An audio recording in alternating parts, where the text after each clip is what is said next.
आप लोग जान चुके होंगे या नहीं जानते तो बता दें कि आज का मुकाबला सिर्फ एक क्रिकेट मैच नहीं था। ये थी रणनीति बनाम ताकत, धैर्य बनाम विस्फोटक फिनिश की जंग। भारत बनाम वेस्टइंडीज और माहौल पूरी तरह गर्म है। भारत ने टॉस जीतकर पहले गेंदबाजी का फैसला लिया, एक साहसी निर्णय, लेकिन वेस्टइंडीज ने 20 ओवर में 195 रन ठोककर साफ संदेश दे दिया, हम दबाव में नहीं खेलते, हम दबाव बनाते हैं। अब सवाल है, इस 195 के स्कोर की कहानी क्या है? किसने पारी को संभाला, किसने गति दी और किसने आखिरी वार किया? शाय होप कप्तानी की समझ 32 रन 33 गेंद में स्ट्राइक रेट 96 का। शाही होप का अंदाज अलग है, वो तूफान नहीं लाते, वो नींव तैयार करते हैं। T20 में उनका स्ट्राइक रेट भले ही आक्रामक न दिखे, लेकिन उनकी भूमिका थी विकेट बचाना, पारी को स्थिर रखना और दूसरे छोर से स्ट्रोक मेकर्स को खुलकर खेलने देना। उन्होंने शुरुआत में भारतीय तेज गेंदबाजों को ध्यान से खेला, गैप ढूंढे, सिंगल डबल लिए और पावर प्ले में विकेट गिरने से रोका। लेकिन जैसे ही स्पिन आया, वारुण चक्रवर्ती की मिस्ट्री गेंदों ने उन्हें उलझा दिया।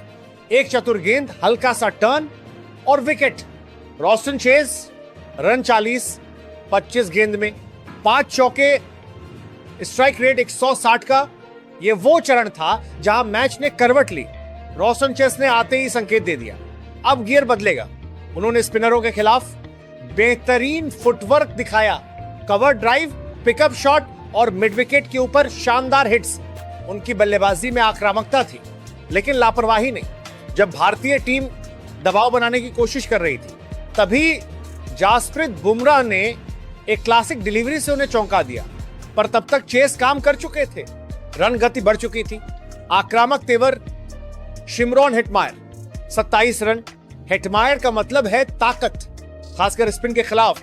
उन्होंने ज्यादा लंबी पारी नहीं खेली, लेकिन हर गेंद पर इरादा साफ था, बाउंड्री चाहिए। उनके कुछ शॉट्स ने फील्डिंग सेटअप को हिला दिया और भारतीय कप्तान को फील्ड बदलने पर मजबूर कर दिया। तेज तर्रार कैमियो शर्फेन रदरफोर्ड, रन 14 9 गेंद, स्ट्राइक रेट 155 का। रदरफोर्ड ज्यादा देर क्रीज पर नहीं रहे, लेकिन उन्होंने समय बर्बाद नहीं किया। डेथ ओवर से पहले रन गति को गिरने नहीं दिया। उनकी छोटी पारी स्कोरबोर्ड पर बड़ी साबित हुई, डेथ ओवर का विस्फोट। अब आता है वो चरण जहां मैच पूरी तरह बदल गया। रॉवमैन पावेल 34 रन 19 गेंद में, 3 चौके 2 छक्के। पावेल ने आते ही गेंदबाजों को लंबा खड़ा कर दिया। Long on, deep mid wicket, सब निशाने पर थे। उनकी ताकत और टाइमिंग ने भारतीय गेंदबाजों को रक्षात्मक बना दिया। जेसन होल्डर 37 नाबाद रन 22 गेंद में, 3 शानदार छक्के। होल्डर सिर्फ एक ऑलराउंडर नहीं, वो शांत दिमाग वाला फिनिशर है। उनकी ऊंचाई और बैट स्विंग गेंद को स्टैंड्स तक पहुंचा देती है। आखिरी 3 ओवर और मैच पूरी तरह वेस्टइंडीज के पक्ष में झुक गया। अब बात भारत की गेंदबाजी की। Jasprit Bumrah 4 over 36 run 2 wicket. Bumrah ने फिर साबित किया क्यों उन्हें दुनिया का सबसे भरोसेमंद डेथ बॉलर कहा जाता है। यॉर्कर, धीमी गेंद, एंगल में बदलाव। उन्होंने मिडिल ओवर में भारत को मुकाबले में बनाए रखा।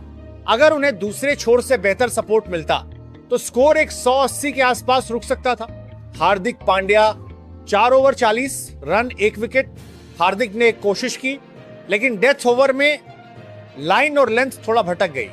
कुछ गेंदें स्लॉट में पड़ी और उनका खामियाजा भुगतना पड़ा। वारुण चक्रवर्ती 4 ओवर 40 रन 1 विकेट। शुरुआत में असरदार, लेकिन जैसे जैसे बल्लेबाज सेट हुए, उन्होंने गेंद को पढ़ना शुरू कर दिया। मिस्ट्री बनी रही, पर दबाव स्थिर नहीं रहा और अब भारत के सामने था एक 196 रन का लक्ष्य। ये सिर्फ एक नंबर नहीं है, ये है मानसिक दबाव। भारत को चाहिए तेज लेकिन समझदारी भरी शुरुआत, कम से कम 170 प्लस रन की साझेदारी, आखिरी 5 ओवर में 10 से 12 रन प्रति ओवर की रफ्तार। पहले 6 ओवर एल यही तय करेंगे कि मैच किस ओर जाएगा। शुरुआती विकेट जल्दी गिर गए थे तो दबाव पहाड़ बन गया था, लेकिन अगर टॉप ऑर्डर टिक गया तो यह मुकाबला आखिरी ओवर तक जा सकता है। तो आप क्या सोचते हैं, क्या भारत इस चुनौती को पार करेगा या वेस्टइंडीज अपनी पावर हिटिंग से मैच बंद कर देगा? अपनी राय जरूर बताइए। अगर आपको यह वीडियो पसंद आया हो तो वीडियो को लाइक करें, चैनल को सब्सक्राइब करें और इस क्रिकेट जंग को